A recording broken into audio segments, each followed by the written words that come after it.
Hello everyone, అందరికీ నమస్తే. అందరు ఎలా ఉన్నారండి? బాగున్నారా? మేమైతే చాలా బాగున్నామండి. ఇది నిన్న వ్లాగ్ అండి. నిన్న షానుకి మనుకి ఇద్దరికి స్కూల్ అయితే లేదు.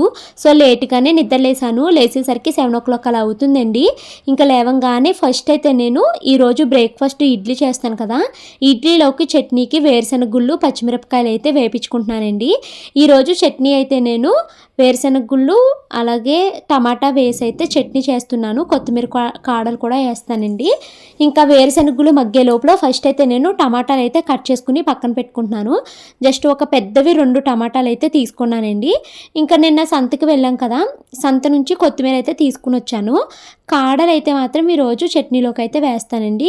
ఆకు కొంచెం నిలవ ఉంటుంది కదా, రేపైనా వేసుకోవచ్చు. సో ఇంకా ఇంకొండి టమాటా అయితే కట్ చేసేసాను. వేరుశనగలు వేగిపోయినాయి అన్నిటిని ఒక గిన్నెలోకి అయితే తీసుకుని పక్కనైతే పెట్టుకుంటున్నానండి. నెక్స్ట్ అదే నూనె మూకుట్లోకి కొంచెం నూనె అయితే వేసుకుని ఈ టమాటా ముక్కలను అయితే వేసేసాను. ఈ టమాటా ముక్కల్ని నూనెకి మిక్స్ చేసేసి కాసేపు అయితే మూత పెట్టానండి. ఈ లోపల నేను దాన్ని కొత్తిమీరని చిన్న చిన్న ముక్కల కింద అయితే కట్ చేసుకున్నాను. కొత్తిమీర కట్ చేసే లోపల టమాటా చూసారండి చిన్నగా దగ్గరికి అయితే మగ్గిపోతుంది.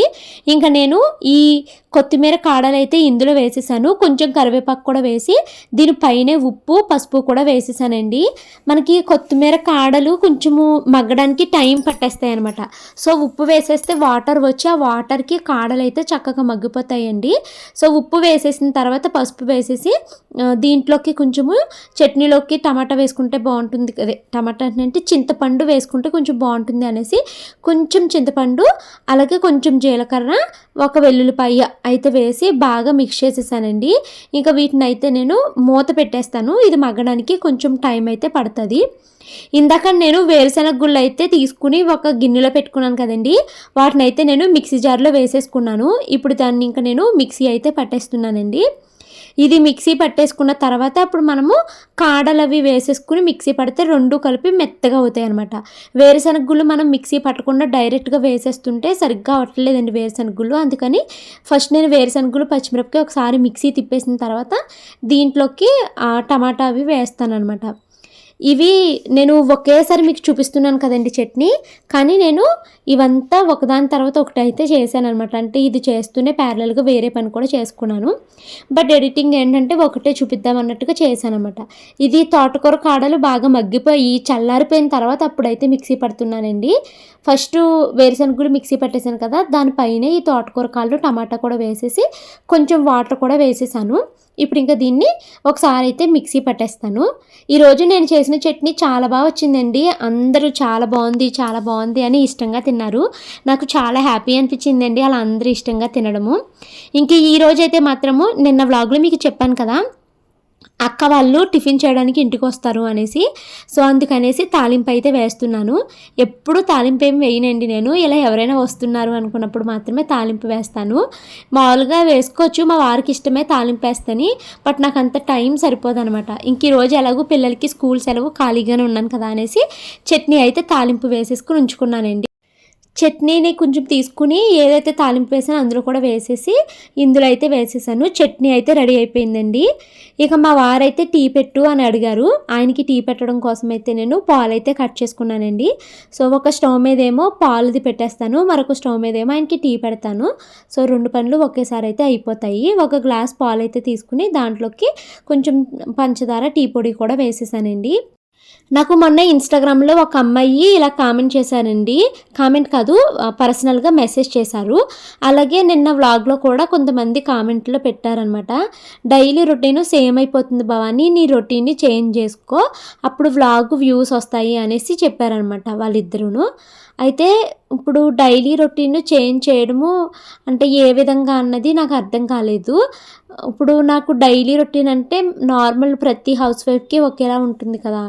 మేబీ నా డైలీ రొటీన్లో చేంజ్ చేసుకోవాలి అంటే ఒక పని నేను డైలీ చూపించే రొటీను ముందు వెనక చూపించగలను, కానీ ఈ పనులు అయితే నాకు డైలీ తప్పవు కదండి, సేమే ఉంటుంది. సో మరి నాకు ఏం చేయాలి ఏంటి అన్నది మాత్రం అర్థం కావట్లేదు. నిన్నంతా ఇదే ఆలోచనలతో నాకు డే అయితే అలా గడిచిపోయిందనమాట. ఎలా చేంజ్ చేసుకోవాలి నా డైలీ రొటీను అన్నది నాకు అర్థం కావట్లేదండి. అంటే మీకు ఎలా చేంజ్ చేసుకుంటే నచ్చుతుందో అన్నది నాకు కొంచెము కామెంట్స్లో చెప్పడం అసలు మర్చిపోవద్దు. మా వారికి అయితే టీ ఇచ్చేసానండి. ఇంకా ఇదిగోండి ఇడ్లీ అయితే వేస్తున్నాను. అక్క వాళ్ళు బయలుదేరిపోయారంట. వాళ్ళు ఫస్ట్ టిఫిన్ చేసేసి వాళ్ళు వెళ్ళిపోతారు. సో వాళ్ళ కోసం అయితే నేను ఇడ్లీ వేస్తున్నాను. అలాగే వాళ్ళు పట్టుకు వెళ్ళడం కోసం మినపట్టు అయితే వేయమన్నారు. సో మినపట్టు కూడా వేస్తానండి. సో డైలీ రొటీన్ అంటే మార్నింగ్ లేవడం నుంచి మీకు నేను చూపిస్తూ ఉంటాను కదండి. పొద్దున్న లేవంగానే సేమ్ ప్రతిరోజు ఒకేలాగా పనులు ఉంటాయి. పిల్లల కోసం టిఫిన్ చేయాలి, చట్నీ చేయాలి, వంట చేయాలి, వాళ్ళకి బాక్సులు కట్టాలి, వాళ్ళు వెళ్ళిన తర్వాత గిన్నెలు తోముకోవాలి, ఇల్లు శుభ్రం చేయాలి. ఇదంతా మార్నింగ్ రొటీను. ఆఫ్టర్నూన్ అంతా ఎడిటింగ్ సరిపోతుంది. నైట్ ఇంకా సాయంత్రం అవుతున్నప్పుడు మళ్ళీ పిల్లల్ని స్కూల్ నుంచి తీసుకుని వచ్చేసి ఇంట్లో ఏమైనా పనులు ఉంటే వాటిని పూర్తి చేసుకుని వాళ్ళకి స్నాక్స్ పెట్టడము, మళ్ళీ వాళ్ళిద్దరే తీసుకుని కరాటీకి వెళ్ళడము, ఇంటికి రావడము, వంట చేయడము, వాళ్ళకి తినిపించడము, మేము తినడము, గిన్నెలు తోముకోవడము, పడుకోవడము. ఇదే రొటీన్ అండి. మరి ఈ రొటీన్లో చేంజ్ ఎలా చేసుకోవాలి అన్నది నాకు తెలియట్లేదు. మహా అయితే చేంజ్ అంటే నేను వాకింగ్కి వెళ్తాను. బట్ ఆ వాకింగ్ని వీడియో తీసుకోవాలంటే నాకు నేను తీసుకోలేను కదా, ఎవరైనా తీయాలి. మా వారు వచ్చి తీస్తారా అంటే ఆయన అయితే ఏమీ తీయరు. ఇంకొండి అక్క వాళ్ళు వచ్చారు. వాళ్ళకైతే నేను టిఫిన్ అవి పెట్టేశాను. వాళ్ళు టిఫిన్ తినేసి ఇంకా వెళ్ళిపోతున్నారు. ఇంక ఇవేమి వీడియోలు తీయలేదండి. ఇంకా అక్క వాళ్ళైతే ఈ రోజు నుంచి హైదరాబాద్ నుంచి విజయవాడ అయితే వెళ్ళిపోతున్నారు. సో లగేజ్ చూసారా మొత్తం అంతా ప్యాక్ చేసుకుని ఆ వెనకాల ఆ పైన అన్నీ కట్టేసుకుని అయితే వెళ్ళిపోతున్నారన్నమాట. అక్క వాళ్ళు వెళ్ళిపోయేటప్పుడు నాకు చాలా బాధగా అనిపించింది. టైం 9:44 అవుతుందండి. అక్క వాళ్ళు అయితే జస్ట్ ఇప్పుడే బయలుదేరారు. ఇంకా నేను మా వారు కూడా టిఫిన్ చేసేస్తాము. మాది టిఫిన్ చేయడం అయితే కంప్లీట్ అయిపోయిందండి. నేను ఇంకా త్వరగా ఎడిటింగ్ చేసుకోవాలి. ఇప్పుడు త్వరగా ఎడిటింగ్ కంప్లీట్ చేసేసుకుని మళ్ళీ మా కోసం లంచ్లోకి ఏమన్నా కూర అయితే వండాలి. సో క్విక్గా ఎడిటింగ్ అయితే కంప్లీట్ చేసేస్తాను. టైం అయితే 12 o'clock అవుతుందండి. ఈరోజు ఎడిటింగ్ చాలా త్వరగా కంప్లీట్ అయిపోయినట్టే చెప్పాలి. రోజు చాలా టైం పట్టేది, బట్ ఈరోజు చాలా త్వరగానే అయ్యింది. ఇప్పుడు షారు మను వాళ్ళిద్దరికి పోనీ క్లాస్ అయితే ఉంది. సో అదైతే పెట్టేస్తాను. ఈరోజు పిల్లలిద్దరికీ స్కూల్ లేదు కదండి. సో ఇంకా పిల్లలిద్దరూ ఖాళీగా ఉన్నారు అనేసి ఈరోజు 12 o'clockకి పోనీ క్లాస్ తీసుకోమనేసి టీచర్కి చెప్పాను. నార్మల్గా అయితే ఈవినింగ్ అలా తీసుకుంటారు కదా, ఇంట్లో ఖాళీగా ఉన్నారు, ఆఫ్టర్నూనే తీసేసుకో మౌనిక అంటే తనైతే క్లాస్ తీసుకుంటున్నారు. టీచర్ నెంబర్ నేను స్క్రీన్ పైన ఇస్తానండి. ఎవరికైనా ఇంట్రెస్ట్ ఉంటే మీరు కాంటాక్ట్ అవ్వండి. ఇప్పుడైతే సమ్మర్ స్టార్ట్ అవుతుంది కాబట్టి మంచిగా మీకు కోర్స్ అయితే స్టార్ట్ చేసుకోవచ్చు. పిల్లలకి సమ్మర్లో ఏమైనా నేర్పించాలి అనుకుంటే షూర్గా కాంటాక్ట్ అవ్వండి. టైం అయితే 12:30 అయ్యిందండి. పిల్లలిద్దరికీ క్లాస్ అయితే కంప్లీట్ అయిపోయింది. ఇంకా నేను త్వరగా వంట పని అయితే పూర్తి చేసేస్తాను. ఒక స్టవ్ మీద బియ్యం కడుగు పెట్టేసి మరొక స్టవ్ మీద అయితే నిన్న చేసిన పప్పు ఉందండి. అందుకనేసి ఇప్పుడు నేను పప్పులోకి నంచుకోవడానికి దొండకాయలు ఉన్నాయి, బెండకాయలు ఉన్నాయి, క్యారెట్లు ఉన్నాయి. సో పిల్లలైతే క్యారెట్ ఫ్రై పెట్టమంటున్నారు. సో ఇంకా క్యారెట్ ఫ్రై అయితే పెట్టేస్తాను.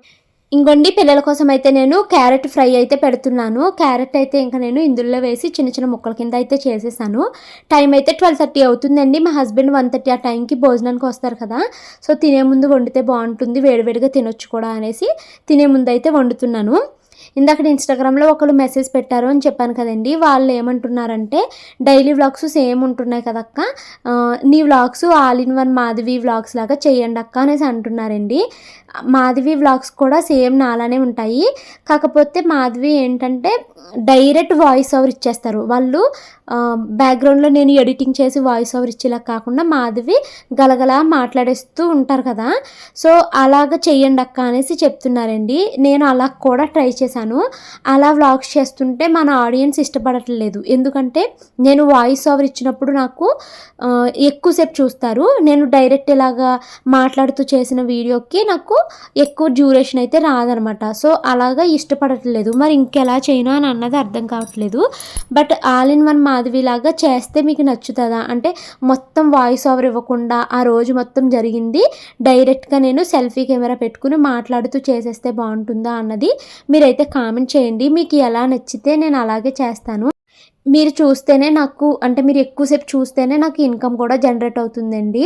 మీకు కూడా ఎంతో కొంత నాకు తెలిసిన విషయాన్ని షేర్ చేస్తూ ఉంటాను. సో మీకు అలాగా అసలు బ్యాక్గ్రౌండ్ వాయిస్ ఓవర్ లేకుండా అంటే నేను వాయిస్ ఓవర్ ఇచ్చేలాగా లేకుండా అలాగా మాధవిలాగా గలగలా మాట్లాడేసేలాగా చేయమంటారా? లంచ్ అయితే చేసేసామండి. ఇంకైతే ఇప్పుడు ఇల్లు అయితే ఒకసారి పైపైన అయితే క్లీన్ చేసేసి బట్టలు అయితే ఆరేయాలి. అదే ఆలోచిస్తున్నాను, బట్టలు ఆరైనా వద్దా అని ఆలోచిస్తున్నానండి. బయట మొత్తం మబ్బేసేసింది, వర్షం వస్తుంది ఈరోజు నాకు తెలిసి. అండ్ టీవీలో కూడా మార్నింగ్ చెప్పారు ఈరోజు రేపు వర్షాలు వస్తాయి అనేసి. సో ఇంకా చూడాలి బట్టలు ఆరేయడమా లేకపోతే ఏం చేయాలన్నది. అలాగే గత 2-3 డేస్‌గా ఎక్కువగా వచ్చే ఇంకొక కామెంట్ అండి. భవాని నీకు వ్లాగ్స్ వ్యూస్ తగ్గిపోయినాయి కదా! ఎందుకు అంటే మీ హౌస్ ఏమీ బాగోట్లేదు. అంటే నువ్వు ఎంత శుభ్రం చేసినా ఇల్లు శుభ్రం చేసినట్టుగా ఏమీ ఉండట్లేదు. ఇల్లు మారిపోవచ్చు కదా అనేసి అడుగుతున్నారండి. నిజమేనండి, ఇల్లు మారిపోవడం అంటే నాకు చాలా ఇష్టము. నాకు అసలు ఏ ఇంట్లోనూ అలాగ స్టేబుల్‌గా ఉండడం కన్నా అలాగ ఛాన్స్ ఉంది కదా! అద్దిల్లే కదా! సొంత ఇల్లు అయితే మనం మారలేము. అద్దిల్లే కాబట్టి మనము చక్కగా మారిపోతూ ఉంటే అన్ని ఇల్లుల్ని కూడా ఎక్స్‌ప్లోర్ చేయొచ్చు అన్న ఫీలింగ్ నాకు కూడా ఉంది. సో, కొంతమంది ఏమని అంటున్నారంటే, నీకు వీడియోస్ వ్యూస్ ఎక్కువ రావాలి అంటే హౌస్ చేంజ్ అయిపో భవాని అనేసి అంటున్నారండి. మీరు చెప్పింది బాగానే ఉందండి. ఎందుకంటే మేము మల్కాజ్గిరి నుంచి ఇంటికి వచ్చిన తర్వాత నాకు వ్యూస్ పెరిగాయి అనమాట. హౌస్ చేంజ్ అయిన తర్వాత నాకు వ్యూస్ పెరిగాయి. ఇప్పుడు కూడా నేను ఇల్లు మారాను అనుకోండి, నాకు సబ్స్క్రైబర్స్ పెరుగుతారు. షార్ట్‌లకి వ్యూస్ బాగా అయితే వస్తాయి అనమాట. లాంగ్ వీడియోలకి మనం ఎంత ట్రై చేసినా కూడా 40,000-50,000కి మించి అయితే వెళ్ళవులేండి. అయితే ఇలా అంటున్నారు. మీరు చెప్పింది నిజమేనండి. ఇల్లు మారితే గనక నాకు వ్యూస్ మంచిగా వస్తాయి. అది మాత్రం నేను ఒప్పుకుంటాను. వ్యూస్ వస్తాయి అన్న నమ్మకంతో ఇల్లు మారిపోయామనుకోండి, తర్వాత మేము ఇబ్బంది పడాల్సి వస్తదేమో అన్నది నా ఒపీనియన్ అనమాట. సో, అందుకే నేను ఇల్లేమి మారాలి అని అనుకోవట్లేదండి. ఓనర్స్ చెప్పే వరకు మేము ఇందులోనే ఎన్ని ఇయర్స్ అయినా ఉండాలి అని అనుకుంటున్నాను. ఎందుకంటే ఇప్పుడు మనము వేరే అద్దిల్లు మారామనుకోండి, అక్కడ మనకి అద్దె పెరిగిపోవచ్చు. మినిమమ్ మనకి 25,000 అయితే పక్కా అవుతదనేసి మేము అనుకుంటున్నాము. ప్రెజెంట్ మాకేంటంటే 12,000 అలా అవుతుంది. కరెంట్ బిల్‌తో చూసుకుంటే ఒక 13,000 అవుతుందనుకోండి. ఇంక్లూడింగ్ మెయింటెనెన్స్ అన్నీ కలిపితే ఒక 13,000 అవుతుంది నెల తిరిగేసరికి. ఇప్పుడు నేను ఇల్లు మారాననుకో, ఇటు సైడ్ మాకు రెంట్లు మినిమమ్ కొత్త ఇంటికెళ్ళాలంటే 25,000 అలా అవుతదండి. మళ్ళీ మెయింటెనెన్స్ ఇంకొక 4-5,000 అయితే మెయింటెనెన్స్ ఇచ్చుకుంటారు. సో, అంత మనము పెట్టుకోలేము. ఇప్పుడు 25,000, 30,000 పెట్టేస్తే నాకొచ్చే ఇన్‌కమ్ మొత్తం సగం దానికే పోయిందనుకో, నాకు ఇంకేం మిగులుతది? ఏమీ మిగలదు కదా! సో, అందుకనేసే ఎంత తక్కువలో కుదిరితే అంత తక్కువలోనే ఉండాలనుకుంటాను తప్పించి, ఇంకా అద్దెని పెంచుకోవడం అన్నదైతే అసలు చెయ్యాలనుకోవట్లేదండి. ఇంకా మీరు అంటారు గానీ, మా ఇల్లు బాగోదు అని. నాకెందుకో ఈ ఇల్లు అంటే చాలా ఇష్టమండి. ఈ ఇంట్లోకొచ్చిన తర్వాత నాకు 4,000 సబ్స్క్రైబర్స్ క్రాస్ అయ్యారనమాట ఫస్ట్. 3,000 3,00,000 ఇక్కడే క్రాస్ అయ్యారు. 4,00,000 ఇక్కడే క్రాస్ అయ్యారు. సో, నాకు ఈ ఇల్లు కూడా మంచిగా కలిసొచ్చిన ఇల్లు అని అనిపిస్తది. సో, మారాలి అని అనుకోవట్లేదు ప్రస్తుతానికి. ఓనరు మారిపోండి మాకు ఇల్లు కావాలని అనే వరకు మారాలనుకోవట్లేదు. నిన్నంతా నాకు ఒక రకమైన బెంగతో గడిచిపోయిందండి. అది కూడా నేను ఇప్పుడు ఈ వ్లాగ్‌లో మీతో అయితే షేర్ చేసుకోవాలి అనుకుంటున్నాను.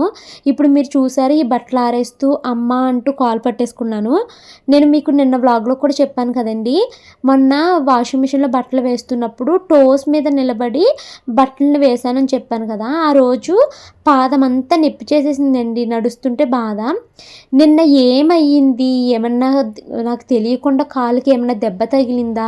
లేకపోతే అసలు ఏంటి అన్నది నాకు రీజన్ తెలీదు కానీ, నిన్న కుడి కాలు తొడ దగ్గర నుంచండి, తొడ దగ్గర నుంచి మోకాలికి పై వరకు నాకు ఒకటే నొప్పనమాట. అది మజిల్ నొప్పొస్తుందా? లోపల బోన్ నొప్పొస్తుందా అన్నది నాకు తెలీదు కానీ, మొత్తం మీద నాకది నొప్పి చేసేసింది. ఎంత నొప్పంటే, నేను ఫాస్ట్‌గా 4 అడుగులు నడవలేకపోతున్నాను. బైక్ నడుపుతున్నప్పుడు కాలు కింద పెట్టాలన్నా థైస్ దగ్గర నొప్పొస్తుందనమాట. అలాగైతే నాకు మరి ఎందుకు అయిందో తెలీదు. అంత నొప్పి చేసిందనమాట. ఇక నైట్ ఇంట్లో పనులన్నీ పూర్తి చేసుకుని పడుకునేసరికి కాళ్ళు 2 బాగా నొప్పులుగా అనిపించాయండి. నిన్న వ్లాగ్‌లో చాలామంది కామెంట్స్ పెట్టారు. భవాని నువ్వు 30+కి వచ్చేసావు కదా! సో, నీకు కాల్షియం డెఫిషియన్సీ ఉంది. నువ్వు టాబ్లెట్స్ వాడాలి. కాల్షియం సప్లిమెంట్స్ తీసుకోవాలి అని ఇలాగా కామెంట్స్ పెట్టారు. నిజమండి, నాకు నిజంగా కాల్షియం డెఫిషియన్సీ ఉంది. ఐరన్ డెఫిషియన్సీ ఉంది. ఐరన్‌కి నేను ఆల్రెడీ టాబ్లెట్స్ అయితే యూజ్ చేస్తున్నాను. ఇక కాల్షియం అంటారా, కొన్ని రోజులు వాడుతున్నాను, మళ్ళీ ఆపేస్తున్నాను. కొన్ని రోజులు వాడుతున్నాను, ఆపేస్తున్నానండి కంప్లీట్‌గా. ఆళ్ళు చెప్పినంత వరకు కోర్స్ యూజ్ చేయట్లేదనమాట. రీజన్ ఏంటి అని అడిగితే నేను ఆల్రెడీ మీకు చాలా సార్లు చెప్పాను. కాల్షియం సప్లిమెంట్లు తీసుకున్న ప్రతిసారి నాకు మోషన్ చాలా ఇబ్బంది అయిపోతుందండి. బ్లీడింగ్ అయ్యి అంత టైట్ అయిపోతుందనమాట. సో డాక్టర్కి అదే విషయం చెప్పాను. నాకు నరకం చూస్తున్నట్టు ఉంటుందండి, నేను ఈ టాబ్లెట్లు వాడలేను అంటే, ఈ పిల్లలకి కొంతమందికి అలాగే అవుతాయండి, మానేసేయండి అన్నారు. అది మానేస్తే మళ్ళీ నాకు చాలా తేలిగ్గా ఉంటుందండి. ఆ బిళ్ళలు వేసుకున్న కొన్ని రోజులు అసలు నాకు ఎలాంటి నొప్పులు లేకుండా బాడీ చాలా తేలిగ్గా ఉంటుందా, మళ్ళీ ఇప్పుడు ఆ డెఫిషియన్సీ వచ్చేసిందో ఏంటో నాకు ఈ కాళ్ళు నొప్పులు రావడము. నిన్న అసలు నైట్ మీరు నమ్మరు, 1:00 వరకు ఎందుకు, ఫుడ్ కూడా నేను హెల్తీగానే తింటున్నాను కదా, మరి ఎందుకు నాకే అస్తమాను ఇలాగా డెఫిషియన్సీ ఎందుకు వస్తుంది, చిన్న చిన్న మైక్రో ఎలిమెంట్స్, మైక్రో న్యూట్రియంట్స్ వీటిల్లో నాకు ఎందుకు డెఫిషియన్సీ వస్తుంది అని అలా ఆలోచిస్తూ నైట్ నాకు నిద్ర పట్టేసరికి 1:00 అయిపోయిందండి. ఏదో నాకు ఏంటంటే చిన్న హెల్త్ ప్రాబ్లం వచ్చినా కూడా నేను చాలా ఆలోచించేస్తానండి. అయ్యో హెల్త్ ప్రాబ్లం ఎందుకు వస్తుంది, అస్తమాను కాళ్ళు ఇలాగా ఎందుకు నొప్పి వస్తుంది, ఇప్పుడు అసలు సడన్గా నొప్పికి కారణం ఏంటో కూడా తెలీదు. టైం అయితే 3:00 అయ్యిందండి. బట్టలు ఆరేసేసాను, ఇల్లు శుభ్రం చేసేసాను. ఇంకా వంటగదిలో అయితే చాలా గిన్నెలు ఉన్నాయండి. మార్నింగ్ బ్రేక్ఫాస్ట్ దగ్గర నుంచి ఇప్పటి వరకు నేను అసలు గిన్నెలే క్లీన్ చేయలేదు. చూడండి ఎన్ని గిన్నెలు ఉన్నాయోని, వీటన్నిటిని క్లీన్ చేయాలి. ఈ గిన్నెలు క్లీన్ చేయడానికి ముందు షానుని కొద్దిసేపు అయితే చదివిద్దాం అనుకుంటున్నాను. అది డిక్టేషన్ పెట్టమ్మా అని అడుగుతుందండి. సో పిల్లకైతే డిక్టేషన్ పెడతాను. కాసేపు దాన్ని చదివిచ్చేసిన తర్వాత అప్పుడు గిన్నెలు తోవేసుకుని ఇంకా కరాటేకి అయితే వెళ్ళాలి. మను అయితే ఫుల్గా నిద్రపోతుందండి. ఇంకా షాను ఏమో నాకు నిద్ర రావట్లేదు అంది. సరే అయితే కాసేపు చదువుదాము, చాలా రోజులు అయిపోయింది కదా అనేసి దాన్ని కూర్చోబెట్టి ఒక చాప్టర్ మొత్తాన్ని ఎక్స్ప్లెయిన్ అయితే చేస్తున్నాను అనమాట.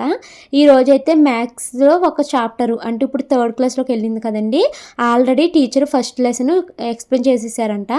అంటే వాళ్ళు టెక్స్ట్ బుక్లో ఏమి చేయించట్లేదండి, ఓన్లీ హోంవర్క్లు అయితే చేపిస్తారనమాట.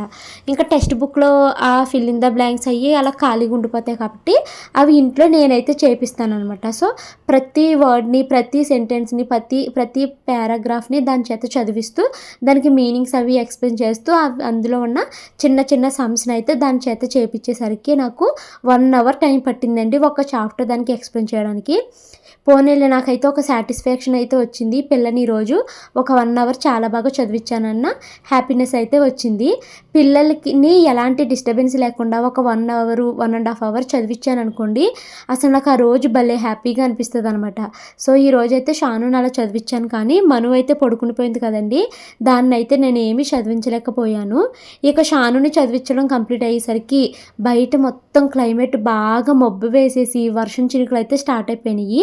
కానీ పెద్ద వర్షం ఏమి రాలేదండి, జస్ట్ చిన్న చిన్నగా చినుకులు పడి ఆగిపోయిందనమాట. ఇంక ఇదిగోండి మా హస్బెండ్ అయితే ఆఫీస్ నుంచి వచ్చేసరికి గాలికి రోడ్డు మీద ఆకులు, చెట్లు అన్నీ ఊగిపోతానే ఉన్నాయి. మీ సైడ్ ఎవరికైనా వర్షం వచ్చిందా లేదో చెప్పడం మర్చిపోకండి. ఇక్కడ హైదరాబాద్లో కూడా వర్షం వస్తుంది అన్నారు, కానీ ఇక్కడ ఏమీ వర్షం అయితే రాలేదు. ఇంకా నేనైతే షానుని చదివించేసిన తర్వాత గిన్నెలు అయితే క్లీన్ చేసేసానండి. సో మరి మీరైతే చెప్పండి, నేను ఫుడ్ బాగానే తింటున్నానా లేకపోతే సరిగ్గా తినట్లేదా, మీకు డైలీ వ్లాగ్స్తో తెలుస్తుంది కదా. సో ఇంకా నేను ఏంటంటే ఇబ్బంది అయితే అయ్యింది. ఫస్ట్ మనము ఇది కంట్రోల్ చేసుకోవాలి, డెఫిషియన్సీ రిపీట్ అవ్వద్దు అనుకుంటున్నాను. అందుకనేసి మళ్ళీ నిన్నటి నుంచి కాల్షియం ట్యాబ్లెట్లు అయితే స్టార్ట్ చేసేసానండి. అవి వేసుకుంటూ ఇంకా ఎలాగోలాగా ఈ బోన్స్ని స్ట్రెంగ్త్ చేసుకోవాలి. నేను మీతో ప్రతీది చెప్తానండి, ఏది దాపరికం లేకుండా. ఆ రోజు నాకు ఎలా ఉంది అన్నది నెక్స్ట్ డే అయితే వ్లాగుల్లో మీతో షేర్ చేసుకుంటాను. ఇప్పుడు నాకు వచ్చేసింది ఏమి పెద్ద ప్రమాదము, జబ్బు భయంకరమైంది తగ్గంది ఏమీ కాదు, చిన్న డెఫిషియన్సీ, అదే కాల్షియం డెఫిషియన్సీ అయి ఉండొచ్చు. అందుకనేసే నాకు అలా కాలు నొప్పి చేసిందేమో, లేకపోతే ఏమన్నా దెబ్బ తగిలి నొప్పి చేసిందో ఏమో నాకు తెలియదు, కానీ నాకు టై అయితే మాత్రము కుడుకాలు నొప్పి చేసింది. ఇప్పుడు నేను ఇలా ఉందండి అని మీకు చెప్తే మీరు నాకు ఏమన్నా సలహాలు ఇస్తారో అని చెప్తానండి. బట్ ఇదే విషయాన్ని కొంతమంది నీకు ఒళ్ళంతా జబ్బులే అంటారండి. నాకు ఏం జబ్బు ఉందండి, నాకు ఏమన్నా భయంకరమైన జబ్బు, ఎప్పటికీ అది తగ్గని జబ్బు లాంటిది ఏమీ లేదు కదా, చిన్న డెఫిషియన్సీ. అది కూడా నేను మీతో ఎందుకు షేర్ చేస్తానంటే, నాలాగా ఎవరైనా సఫర్ అయ్యే వాళ్ళు ఉంటే వాళ్ళ ఎక్స్పీరియన్స్ని నాతో షేర్ చేశారనుకోండి, నాకు అదొక ధైర్యంగా ఉంటుంది. తర్వాత ఏంటి అంటే నాకు తెలియని విషయాలు మీకు చాలా తెలుస్తాయి కదండీ. అలా కాదు భవాని, నువ్వు తినే ఫుడ్ హెల్తీ కాదు, నువ్వు ఇలాగ కార్బోహైడ్రేట్స్ ఎక్కువ తింటున్నావు, నువ్వు తినే దాంట్లో ఇది లేదు అది లేదని చాలామంది సలహా ఇస్తారు కదా. సో దట్ నేను కొంచెమైనా ఈ ఫుడ్లో కొంచెం చేంజెస్ చేసుకోవడానికైనా ఉంటుంది కదా. సో అందుకనేసి చెప్తానమాట. బట్ కొంతమంది ఏదో నాకు చాలా ప్రమాదాలే ఉన్నట్టు, భయంకరమైనవి జబ్బులు ఉన్నట్టుగా మాట్లాడతారన్నమాట. బట్ అయినా కూడా వాళ్ళు మాట్లాడినా కూడా నేను ఎలా ఉన్నానో అలాగే ఉంటానండి. చెప్పాలి అనుకుంటే అన్నీ చెప్పుకుంటూ వస్తాను. ఇంక ఇదిగోండి నేను యూట్యూబ్లో ఆ మూవీ అయితే చూస్తూ గిన్నెలైతే తోముతున్నాను. ఆ మూవీలో నాని చేపలాగా మాట్లాడారండి. చేప క్యారెక్టర్కి వాయిస్ ఓవర్ నాని ఇచ్చారనమాట. అలాగే ఒక చెట్టు ఉంది, ఆ చెట్టుకి డబ్బింగ్ ఏమో రవితేజ ఇచ్చారు. మూవీ అయితే చాలా సస్పెన్స్గా ఉంది, చూస్తున్నాను. మూవీ అంతా చూసేసానండి. 1.5 అవర్ ఉంది అది. బట్ ఏంటన్నది నాకు ఏం అర్థం కాలేదు. చివరికి వచ్చేసరికి క్లైమాక్స్ నాకు అస్సలు ఏం అర్థం కాలేదు. సర్లే ఇంకా చూడాలి కదా అనేసి పూర్తిగా అయితే చూశాను. కానీ స్టిల్ ఇప్పటికీ ఆ క్లైమాక్స్ ఏంటో నాకు ఏం అర్థం కాలేదనమాట. ఇంకా నైట్ అయిపోయిందండి. ఈరోజు నేను పిల్లల్ని తీసుకుని కరాటేకి వెళ్ళలేదు. ఎందుకంటే 6 o'clock ఆ టైంకి చాలా గాలి వేసేసి దుమ్మంతా ఎగిరిపోతూ ఉంది రోడ్డు మీద. ఇంక ఎలాగూ వెళ్ళినా కరాటే ఏమీ ఉండదు అనేసి పిల్లల్ని అంత కష్టపడి తీసుకెళ్ళడం ఎందుకని వెళ్ళలేదండి. మళ్ళీ అక్కడికి వెళ్ళాక తడిచిపోతాం కదా, ఇంకా వెళ్ళలేదనమాట. ఇంక ఇంటికాడే ఉన్నాను కదండి. ఆ మూవీ చూస్తూ నేను కూర వండడం స్టార్ట్ చేశాను. ఈరోజైతే నేను ములక్కాడ కోడిగుడ్లు గ్రేవీ అయితే వండుతున్నానండి. సో అందుకనేసి ములక్కాడలు అయితే తీసుకుంటున్నాను. కోడిగుడ్లు ఆల్రెడీ స్టవ్ మీద అయితే పెట్టేశానండి. ఇంకా కూరగాయలు అయితే కట్ చేసుకుంటున్నాను. ఇక్కడ మా మన్ను అయితే వచ్చి కనిపిస్తున్నానా లేదా అని అడుగుతుంటే కనిపిస్తున్నావు అని చెప్తుందనమాట. ఈరోజు నేను ములక్కాడ కోడిగుడ్లు కూర వండుతున్నానండి. చాలామంది ములక్కాడ కూర వండినప్పుడు టమాటా వేసుకుంటారు కదా. నాకు ఎందుకో ములక్కాడ కూర వండినప్పుడు, చిక్కుడుకాయ కూర వండినప్పుడు టమాటా వేసుకుంటే అస్సలు నచ్చదండి. నాకు అలా నచ్చదు. ఉత్తిగా ఉల్లిపాయను ఎక్కువ వేసుకుని ఆ ముక్కల్ని అలా నూనెలో కాసేపు మగ్గపెట్టుకుని వాటర్ అంతా ఇంకిపోయిన తర్వాత కొంచెము కారం వేసుకుని నీళ్ళు వేసుకుని అలా వండుకుని వాటర్ ఎక్కువగా లేకుండా వండుకుంటే ఆ కూర నాకు చాలా చాలా నచ్చుతుంది అనమాట. మీరే ఎవరికైనా ఇలా అనిపిస్తుంది అన్నది కామెంట్ చేయండి. నాకు ఎందుకు ములక్కాడలోకి చిక్కుడుకాయ కూరలోకి టమాటా వేసుకోకుండా వండుకోవడమే నచ్చుతుంది.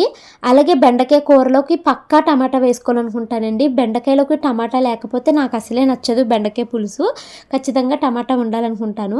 ఇదిగోండి ఉల్లిపాయలు కట్ చేసేసాను. ఒక స్టవ్ మీద అయితే ఇలాగా దలసరిగా ఉన్న దాకలాంటి ప్యాన్ అయితే పెట్టేసుకుని నూనె అయితే వేసేసానండి.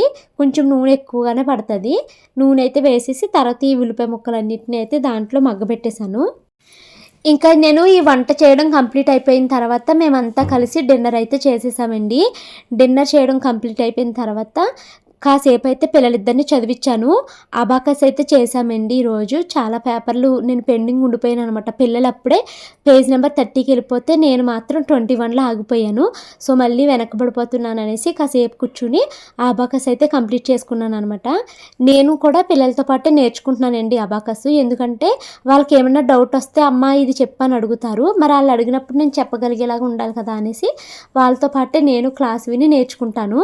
కానీ ఈ ఇంగ్లీష్ అయితే ఈ పోనీ క్లాస్లో అయితే అలా వినట్లేదండి. ఎందుకో మరి నాకు ఇంగ్లీష్ ఇంగ్లీష్ ఎందుకో నేర్చుకోబుద్ధి కాదు. రోజు అనుకుంటానండి చాట్‌జీటీపీలో ఒక 20 మినిట్స్ టైం కేటాయించి ఇంగ్లీష్ బాగా మాట్లాడడం నేర్చుకోవాలి. కొన్ని పదాలు పలకడం రావట్లేదు కదా, వాటిని నేర్చుకోవాలి అని అనుకుంటాను. కానీ నేర్చుకోలేకపోతున్నాను. టైం పెట్టుకోవాలండి. ఒక 20 మినిట్స్ ప్రతిరోజు చాట్‌జీటీపీకి కేటాయించామంటే ఇంగ్లీష్ మనము మంచిగా ఎలా మాట్లాడాలి అనేది నేర్చుకోవచ్చు అనుకుంటాను, కానీ చేయట్లేదనమాట. ఇంక ఇదిగోండి మాది డిన్నర్ అయిపోయిన తర్వాత ఇల్లంతా శుభ్రం చేసేసుకున్నాను, గిన్నెలు తోమేశాను, ఇవన్నీ పనులు చేశాను. కానీ నాకు ఏమీ వీడియోస్ తీయలేదండి. ఆ మూవీ చూస్తూ ఇంకా అలాగైతే కూర్చుండిపోయి తర్వాత కాసేపు చదువుకుని ఇల్లంతా శుభ్రం చేసుకుని ఇంకైతే పడుకున్నాను. టైం అయితే 11 o'clock అయిందండి. ఇంట్లో పనులన్నీ కంప్లీట్ చేసేసాను, గిన్నెలు తోమేశాను. తర్వాత ఇంకోండి ఇల్లంతా కూడా క్లీన్ చేసేసుకున్నాను. ఇలా ఇల్లు మొత్తాన్ని క్లీన్ చేసేసి పడుకుంటే రిలాక్స్డ్గా ఉంటుంది. మార్నింగ్ నిద్రలేసి తలుపులు తీసి ఈ హాల్ చూసుకునేసరికి అమ్మయ్య నీట్గా ఉంది ఇల్లు అనేసి అనిపిస్తుంది అనమాట. సో ఇంక ఇల్లు అయితే శుభ్రం చేసేసాను, గిన్నెలు తోమాను. ఇవేం పనులు అయితే వీడియో షూట్ చేయలేదండి. ఏంటో మళ్ళీ నాకు స్టార్ట్ అయిపోయినాయి మూడ్ స్వింగ్స్. ఏ పని చేయబుద్ధి కావట్లేదు, చేసిన పని వీడియో కూడా తీయబుద్ధి కావట్లేదు. సో అందుకనేసి ఇంక వీడియో అయితే తీయలేదనమాట. ఇంక నేను ఫేస్ వాష్ కూడా చేసేసుకున్నానండి. ఇక పడుకుంటాను. ఈ వ్లాగ్ అయితే ఇక్కడ ఎండ్ చేస్తున్నాను. వీడియో నచ్చితే కనుక లైక్ చేసి కామెంట్ చేయండి. Thank you so much watching this video. Bye bye, good night.